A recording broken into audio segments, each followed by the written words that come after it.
All right, it is Wednesday, December 13th, Bears Nation podcast. Myself, Jake Hassan, joined as always by Kevin Lapka, who 30 seconds ago said, the Bears are still winning this game, and I'll tell you why in a second. So can't wait for that. Thanks for spoiling the entire podcast. Yeah, right. All right, see you guys later. This has been... Surely that was all that there was to it. No, but it is like we talked about on Monday, there's actually a reason to be excited for this upcoming game for the Bears and the Browns. And we didn't think we'd be here, and we are. And you have a reason to wake up. I mean, generally, hopefully you have a reason to wake up other than Bears football every week. But anyway, I digress. Games mean something. It's December 13th, and this game means something for the Bears. They're one game out of a playoff spot, still somehow hold the top 5 pick as their own pick. It's a very weird gray area that the Bears reside in, but it's kind of fun, and it's kind of weird and interesting. And so now let's just see where this goes. We've talked about the idea of running the table, talked about the idea of going 3-1 down the stretch and how that can help you. And you have some help on the way too. If the Packers lose this week to, I believe the Bucks, if you need the Seahawks to lose, you need the Vikings to lose, and you need the Packers to lose. Bucks at home against the Bucks. And you have a situation where the end of this week, you win this game, you could firmly be in position to be holding a playoff spot, because the Packers face the Bucks, I believe, at home, but still a Packers team that has kind of been floundering. They did not look great on Monday night.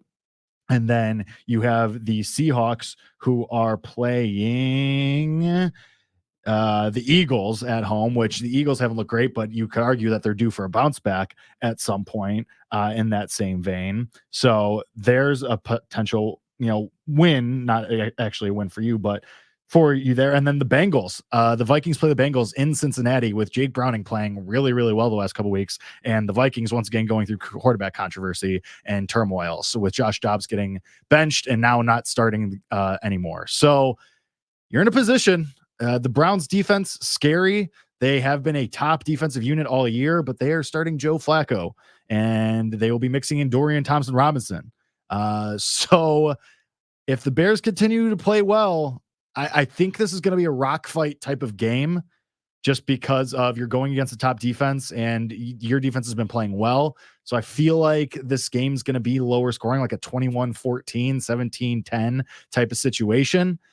But it's interesting, Kevin, and I will give you the floor now to tell the people why you are so optimistic, as you usually are, but even more so this upcoming week. Yeah, well, we'll do a whole breakdown, but let's appreciate the moment, Jake. It is December 13th, and we're talking about playoffs. We're talking about a meaningful Bears game. We haven't had this feeling in a couple of years. Last year, we didn't have that feeling for the entire year. It was over in October, right? We thought it was over in October this year too, and now we're here.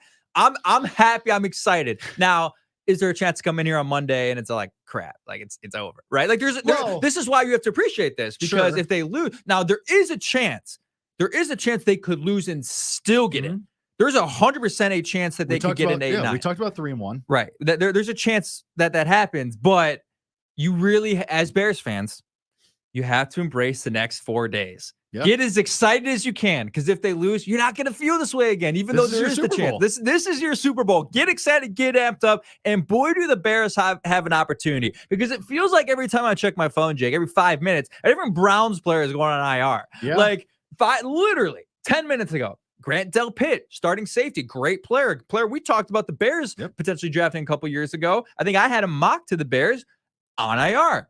The day before, Maurice Hurst, defensive tackle, to IR. The day before, both tackles on offense, both tackles, DeJuan Jones, rookie at Ohio State, great player, knew him at Ohio State, he's a great dude, on IR. Jedrick Wills Jr. on IR. So you're talking about 4 starters there that just went to IR for the Cleveland Browns. And we're not, you don't want to wish for injuries, but this is the way it is. But it helps you in the this Bears instance. Are among the healthiest teams in the NFL right now.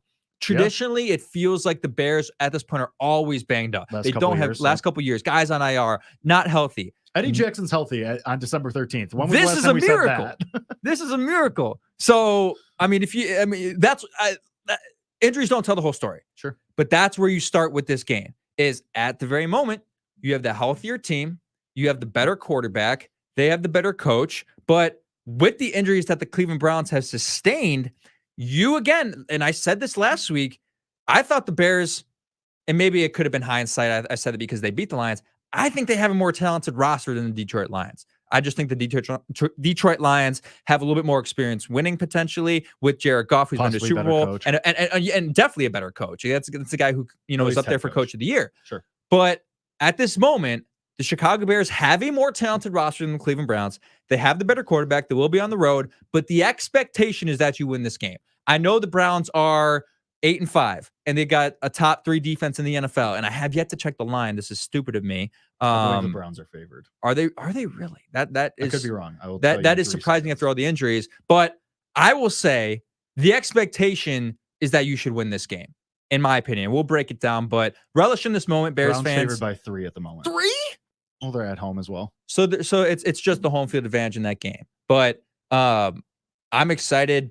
I think this is a great matchup for the Bears, and the injuries just play into the Bears' favor. So I'm excited, Jake. Let's go. We got 30 minutes here to hash it all out. Let's get after it. Where do you want to start? Where do we start? I mean, I think it starts where everything starts for this team, Justin Fields. Okay. And this is, and we talk about this is your Super Bowl if you're a Bears fan. This is Justin Fields' Super Bowl. I think if he plays well against this Browns litmus defense, test? Yeah. I mean, you have people who are out there and I've been one of the Justin Fields doubters famously. And I wouldn't say doubters, skeptics. Let's put it that way. And I think that this is an opportunity for Justin Fields because he's been playing well against defenses. The Lions have an okay defense. It's top half of the league-ish, but it's more average than good. He lit up Washington, bad defense. Lit up Denver, at the time, a terrible defense. Minnesota, okay, and then he got hurt, obviously, and, didn't play great in the Minnesota win either. So while he's played well overall, this is the true test. And I think that if he goes out there, he doesn't even have to light it up. I said it on Monday. If he puts up the stat line that he put up against the Lions and you win, great. That's awesome. Then that's a huge resounding success, especially then if he goes on to torch the Cardinals and he goes on to torch the Falcons and then he goes on to play well in Lambeau to end the year. Then there's your sample size. Freak injury, dislocates the thumb. Okay, it might, hindsight, and maybe he was dealing with a little rust in the Minnesota game. But I digress into that. This is the test. The Browns are a top 5 unit. They've been that all year long. They lost Denzel Ward. Myles Garrett's banged up. But it's still a very well-coached unit, a top 5 unit. So for Justin Fields, if he plays well, let alone lights it up, let alone throws for 300 yards or something, which I don't think will happen.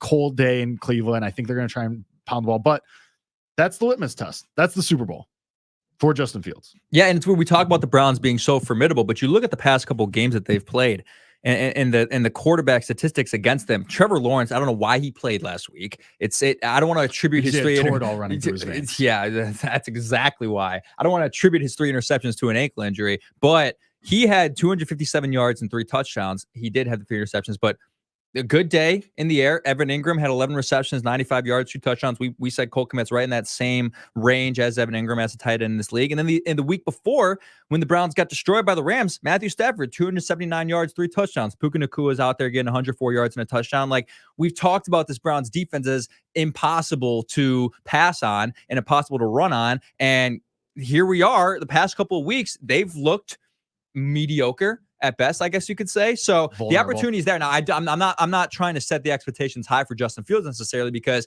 I don't think Really? it's You about for once in my Shocker. life, I don't think it's about statistical performance in this game. Like, if he wins the football game, it is a check mark for Justin Fields. And we talked about, again, we've seen the good performances against teams in the past. That's not what this is about anymore. It's about winning games. Can you go into their house and walk out with a win? If you can do that, even if you do make mistakes, right? I mean, because think about the way we looked at the Minnesota game. We almost found it even because he made a ton of mistakes. It wasn't a great statistical performance, but you walked out of there on Monday night on the road with a win. If you do that again against Cleveland, another check. You would have won 3 straight games, something he's never done in his career. He never won 2 in his career in a row. This is your chance to build something, and I think it's all about the win. But I do think, if we're talking about the now, because we've evaluated all these teams through 15 weeks now. But let's talk about, and recency bias is real, but it's also it's momentum. It's the way you've been playing recently. Like, these things are real. And what's real is the past couple of weeks, the Browns defense, I wouldn't say, maybe mediocre at best was a wrong term, but vulnerable. Vulnerable. That's the word I'm looking for. Vulnerable. And is Matthew Stafford probably still a top 10 quarterback in the league? Yes. I think Justin Fields is right there with Trevor Lawrence right now, the way they've been playing. I mean, Trevor Lawrence's season-long statistics have not been, anything special. So I'm not approaching this as terrified of the Browns defense, as oh my God, we have to switch the game plan because of all these different things they're going to throw at us. Denzel Ward is still questionable. He might not play us. Their best cornerback, who's one of the top paid quarterbacks in the NFL. We just talked about Maurice Hurst, a guy who generates a lot of pressure up the middle, also being gone. So to IR, this is an opportunity for the Chicago Bears and for Justin Fields to have a good game against a good defense still and come out with a win. And huge take on the resume, but I people see the numbers, right? You open up the ESPN Fantasy app, and next to Justin Fields is Cleveland 5th best defense, and you're like, oh my God, he's not going to do anything. Look at the past couple of weeks, teams have been able to do things, and I think he'll throw an interception. I think Fields will make a mistake in this game. The Browns defense is very good at generating takeaways and very good at, baiting quarterbacks into coverages and Myles Garrett's going to get after him in 0.2 seconds. He's going to throw the ball quickly away. Justin Fields will probably throw an interception on Sunday, but limit the mistakes, keep it to 1 or 2 mistakes the entire game, still play well and get the win. That is a check for Justin Fields. I don't disagree that it's not a check, but I don't think that you can, let's put it this way. You can win the game and Justin Fields throws for 157 yards and 1 touchdown, but DJ Moore has another rushing touchdown, or Khalil Herbert has 2 touchdowns, and you still win the game. That's fine. That can happen. But I do still think that you have to take statistical, performance into account, because you're still let's be honest, you're still evaluating Justin Fields. This isn't signed, sealed, delivered. And correct. Either way, Justin Fields is not cemented as the starting quarterback of 2024.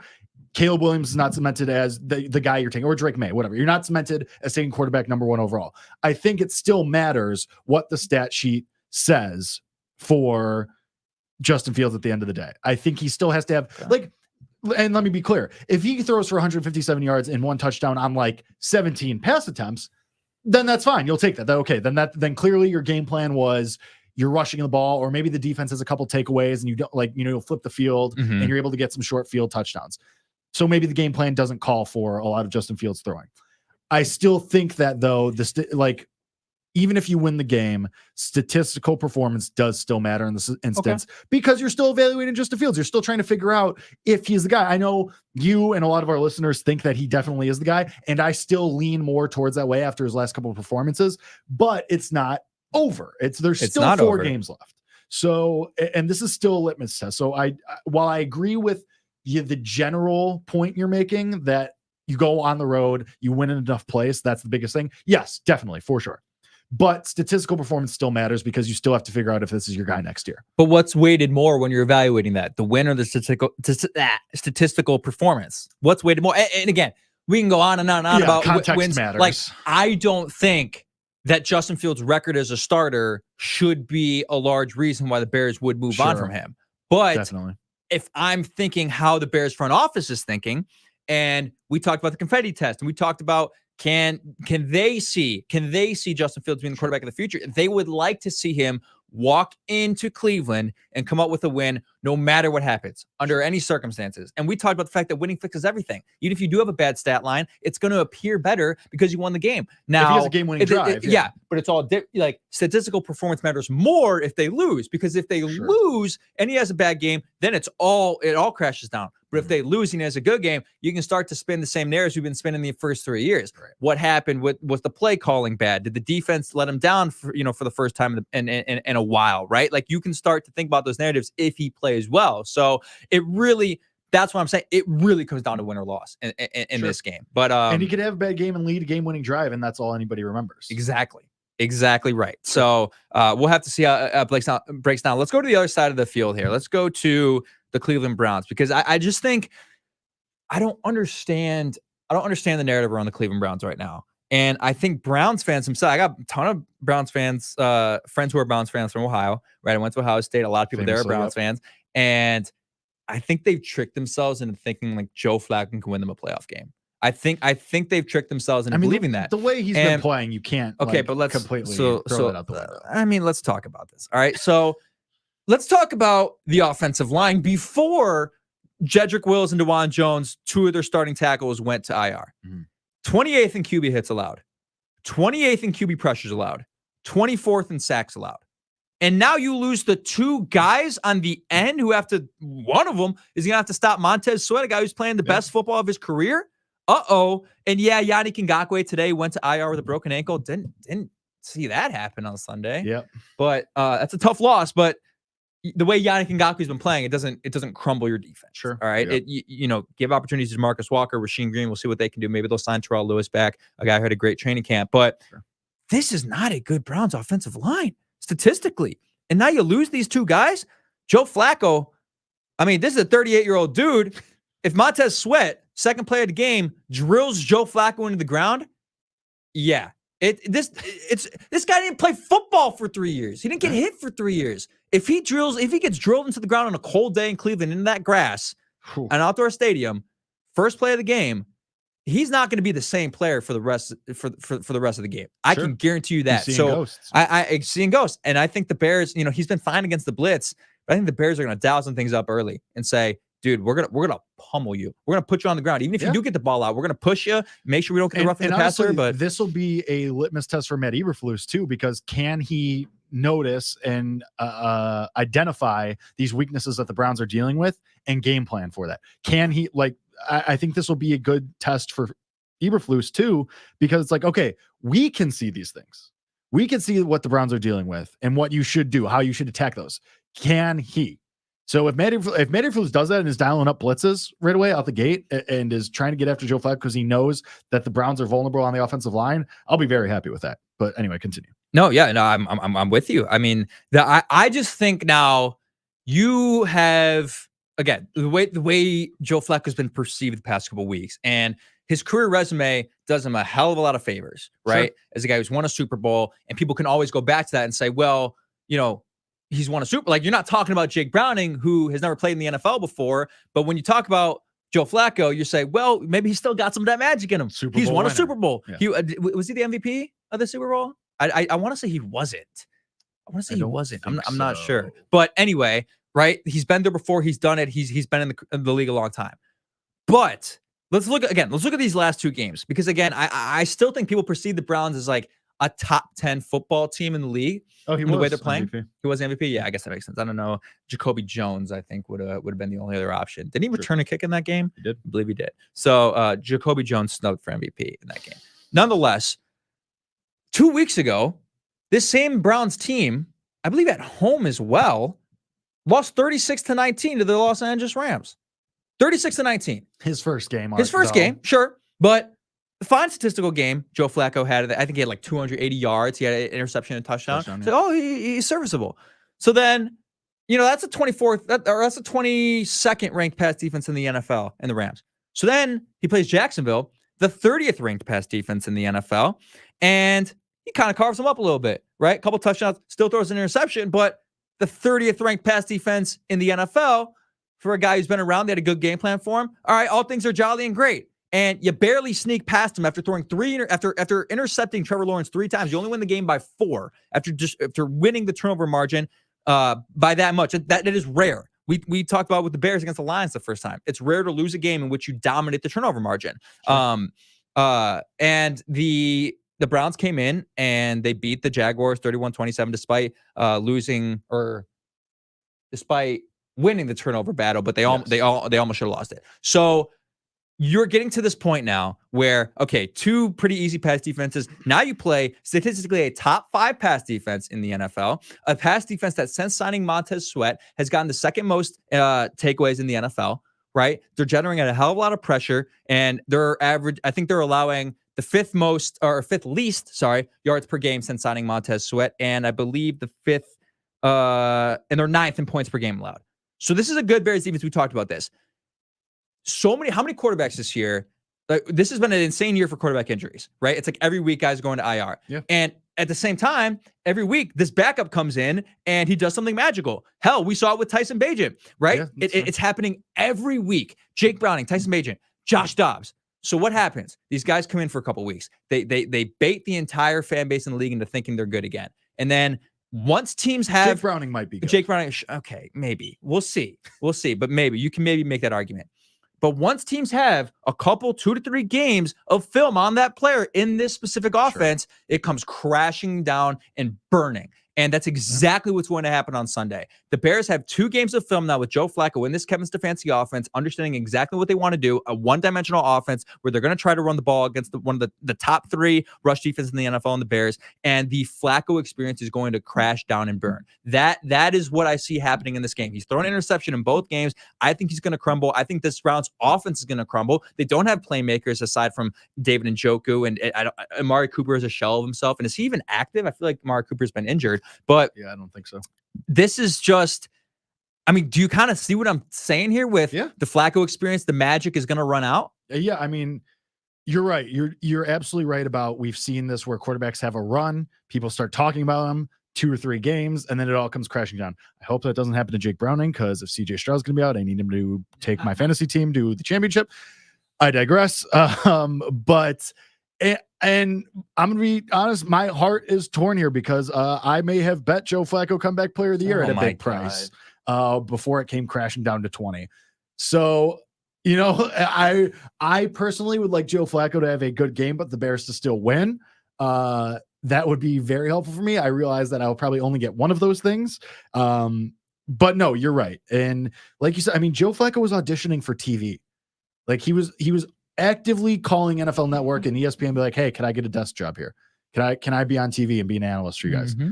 Like, he was looking for something to do, and then the Browns were like, hey, you want to loft some balls to Elijah Moore down the field? Sure. And that's what he's doing. And you're right. I think that the biggest thing here is kind of what I talked about earlier. Can Matt Eberflus identify the weaknesses of the Browns and make Joe Flacco uncomfortable? Joe Flacco's 1 million years old. He ain't running out of the pocket. No. Like, that's not a thing that's happening. No. So can you contain, you know, like the play, the touchdown to Elijah Moore? He slipped past everybody and he was wide open. Joe Flacco just happens over the defense and Elijah Moore walks in, and he barely caught it anyway, because that guy kind of stinks. But I digress into that. I don't know why I keep saying that a lot today, but anyway, whatever. Can you stop that from happening? And like you said, the Bears pass defense has been really good lately. I don't think Jaquan Brisker is letting Elijah Moore slip past him for a wide open touchdown. I don't see that happening. I don't think Tremaine Edmonds is letting somebody just wander over the middle of the field and get whatever they want. That doesn't sound like something that's happening to me. Can Matt Eberflus make Joe Flacco uncomfortable? Can he say, okay, both their tackles are out. Doesn't matter that DeMarcus Walker is going to be one of your edges. Can you get to the quarterback? Theoretically, you should be able to, because he can't move. Their offensive line is completely banged up. And like you said, you have Montez Sweat. I think Montez Sweat has a potential here to have a huge game. Not that he hasn't had big games in the last couple of weeks, but I'm talking about like score a touchdown. You know, I'm talking about make something crazy happen, you know, and flip the game in your favor, maybe even off the bat. So I definitely think the opportunity is there. I definitely think that you have the players to make it happen. It's just a matter of, can you game plan for it? And like I said, this is going to be a test for Matt Eberflus and his coaching ability here, because we can see it. So if he can't capitalize on it, that's an indictment on him. Yeah, 100%. I mean, it just favors them in so many ways. And I don't think the Browns are going to watch the film and test the Bears down the field. They might take a couple of shots, but you got to imagine this is really just, you know, a dink and dunk, ground and pound strategy for them. But the luxury the Bears have is Amari Cooper is healthy. I don't know why. I think he was hurt earlier in the year. He had 7 receptions for 70 yards last week. He's still a shell of himself, in my opinion. He's not explosive. Elijah Moore can be explosive, but you famously wanted him on the Bears, though. Who, Cooper? Yeah, a couple of years ago. And right now, the forecast for Cleveland on Sunday is mid 40s and rain. Yeah, exactly. That's perfect. Yeah, exactly. And I'm not afraid. David Njoku is a really good. I like David Njoku. Other than him, guy burned his face off earlier in the year and is like still playing at a high level. Just incredible. What a story. Good for David Njoku. Comeback player there. I don't know about that. I don't think that qualifies. But you love this award. This is your favorite. No, I hate it. Actually, I hate it with just my bet Damar entire Hamlin being. and call it a day. Okay, like At minus 500. No, thank you. It's not that hard. But I'm not scared of any of these wide receivers with the ball in their hands, right? So if your strategy is, hey, let's get the ball out quick, we're gonna run hitches and we're gonna run out routes and we're gonna say, hey, Amari Cooper, make guys miss. Well, guess what? You got two leading tacklers in the NFL and TJ Edwards and Tremaine Edmonds who fly to the football. It ain't happening. You aren't getting yak on this team the way they're playing right now. I mean, this Bears secondary, this Bears linebacker core has flown to the ball. Everyone's crashing down. It's one of the main attributes of this Bears defense is everyone's really fast to the football and making sure that guys aren't getting down the field, and their tackling's been pretty good too. So look, I just the magic's going to run out, in my opinion. I could be wrong. Joe Flacco could elevate his performance. He could look better than he did last week, and he could really be, a Nick Foles-esque type story and win a playoff game. Sure, but from everything that I know, I think that's going to be the case. So let's get to some bold predictions and some game predictions here. I'll start with you with a bold prediction. I got a really bold one, but what do you got? Offense, defense, whatever it may be. We haven't done these in a while, so. Yeah, we haven't, as I was out. But no, I have two, one for each side. I alluded to the first one a little bit earlier. I think Montez Sweat gets a touchdown. I don't know if it's a fumble recovery or I don't know if he strips Flacco and takes the ball himself. Maybe it's an interception.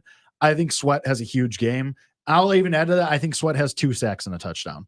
I think it's a huge game for him. I think it really entrenches him as like the leader of this Bears defense. And we start talking about you finally have your captain after a long time. You have your guy that is the face of the defense because he's vocal too. Like Khalil Mack was that silent leader. Like Montez Sweat is in everybody's face. He's out here being like, yeah, this is my defense. So I think Sweat has a huge day. I'll say 2 sacks and a touchdown for him.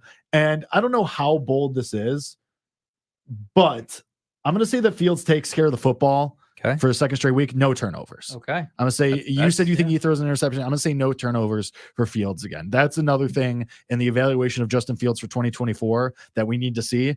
If he takes care of the football against this top defense, I think that's a great green check mark for him. So no turnovers is my bold prediction for Justin Fields. Okay. I like that. I'm going with you a little bit on the defensive side of the ball. I think it's a pick 6, though. I just think that the Bears are going to be able to jump routes. They're going to play underneath. And they're going to be really aggressive because Joe Flacco doesn't have the same arms. Let's do the man who deserves his. Actually, let's do Kyler Gordon because I can see a little bit of a jump in front of a route on the slot, kind of like he did against the Patriots. Remember last year, a play like that, little just jumps and out route. Obviously, we know that Flacco doesn't have zip on his throws, and I just think the Bears are going to be able to bait him into some easy coverages, and it's just a good matchup for them. So I think the Bears get a pick 6. And my other bold prediction, this is really bold. I think Joe Flacco gets benched in the game. Ooh, I think Joe Flacco gets benched in the game. I think I don't know if the Bears are going to be winning by enough at any point for that to be the case. But if Flacco throws a couple interceptions, if he gets banged up, right? If we talk about him getting drilled into the ground on a relatively cold day and he doesn't have it at halftime, they might say, hey, we need a spark. We've got 3 points or 6 points at the half. We need a spark. Bring in the young kid who hasn't looked terrible. He has been awful. He's hurt. Been hurt. Yeah. So I think Joe Flacco gets benched in the game, and that's really kind of just stemming off of my whole narrative and the whole way I see this game going. But you can't tell me that it's not out of the question that if he struggles and he looks like okay. And they realize, hey, okay, the Bears figured him out. The magic has run out for Joe Flacco, that they might want to make a change and go with a spark. And I know that it doesn't help my case because he said Joe Flacco's the starter the rest of the year. Sure. But things change on a game-to-game basis. Yeah. Look what happened with Josh Dobbs. The Bears are up 24-0. If that were to happen at some point, he ain't playing the rest of the game. So yes, this is it's a possibility. And that's my bold prediction. So, all right, quarterback predictions. I'll start. I think this is a rock fight. I don't think this is a very high offensive output for either team. So I'll say Fields 18 for 25, 203 yards, 1 pass touchdown, 1 rush touchdown. I think it's good. I think it's encouraging. I don't think it's light the world on fire. I agree. I'm in that same range. I'm going to go. I don't think they're going to throw a ton. I'll go 16 for 26, 201. And I think he also has he has two. Oh, this is another bold prediction I forgot to say. He has 2 pass touchdowns, no rush touchdowns. Yep. Both pass touchdowns are Cole Kmet. Just playing off of the way Evan Ingram and the Jaguars exposed the Browns defense last week. Again, Ingram 11 receptions, 95 yards, 2 touchdowns last week. Huge output from him. So I think Cole Kmet's going to get going. He hasn't seen the end zone in a bit, it feels like. And I think they're going to target him against this Browns defense. So I'm going to roll with that. And rushing yards, I think he only gets like 48 in this game. I think the Browns do a really good job of containing quarterbacks on the run on the outside, and they're not going to get baited the way the Lions seem to consistently do, which just seems like impossible that game after game after game, the Bears just, continue to kill them on read option and things like that. But I think the Browns will stay home and contain Fields. But yeah, 2 touchdowns and 201 and 40 like that. That's what we're looking for. Yeah. But will they win the game? Jake, tell me. I think they do. I think that everything considered, the Browns injuries, Flacco starting, their offensive line being beat up, and I know that ties into injuries and that's the same thing, but specifically that, the way that the Bears defense has been playing, the way that Montez Sweat has been playing, the way that the linebackers have been playing, Jaquan Brisker is awesome.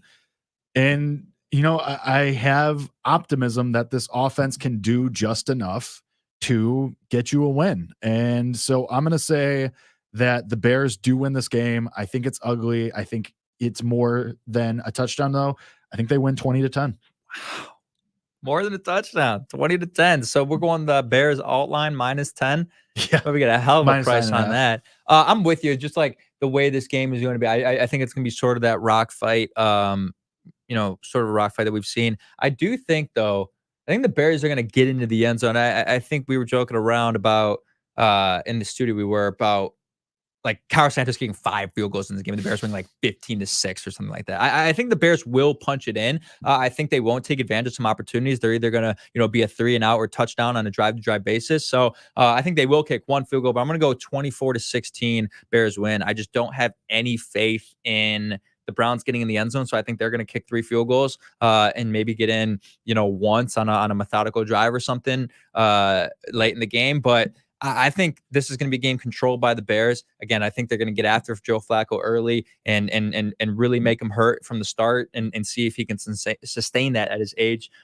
throughout the game. And I'm with you, man. This is Montez Sweat's opportunity. This is the Bears' opportunity. And we talked about the stakes here and what can happen. You need a lot of help this week, but there is a scenario. There is a scenario where the Chicago Bears could be in the playoffs come Monday. In the NFL. What a world. This is where we're at. So not only are we rooting for the Bears, but let's just play it out there for everyone. We need the Bengals to win, the Buccaneers to win, the Commanders to win, the Eagles to win, the Panthers to win, and the Giants to win. If those 1, 2, 3, 4, 5, 6 things happen, and the Bears win, obviously, then the Chicago Bears are in the playoffs in this 7th seed. Actually, you don't even need the Bengals to beat the Vikings because the Vikings are, you just need to get in the 7th seed and jump the Packers. So parlay all those together and have yourself a great Sunday.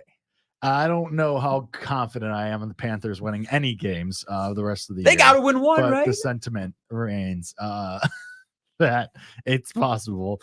But if you like the Bears to win, the alt spread -9.5 is 5-1. The Browns fans are in the chat, Jake. And the Browns are 6-1 at home. But yeah, I mean, situations are situational. That's like you have Joe Flacco on a banged up offensive line. Also, how do fans of opposing teams always find this? They just because I don't know. It just shows up always every week. It's Don Purr's in here. It's every time.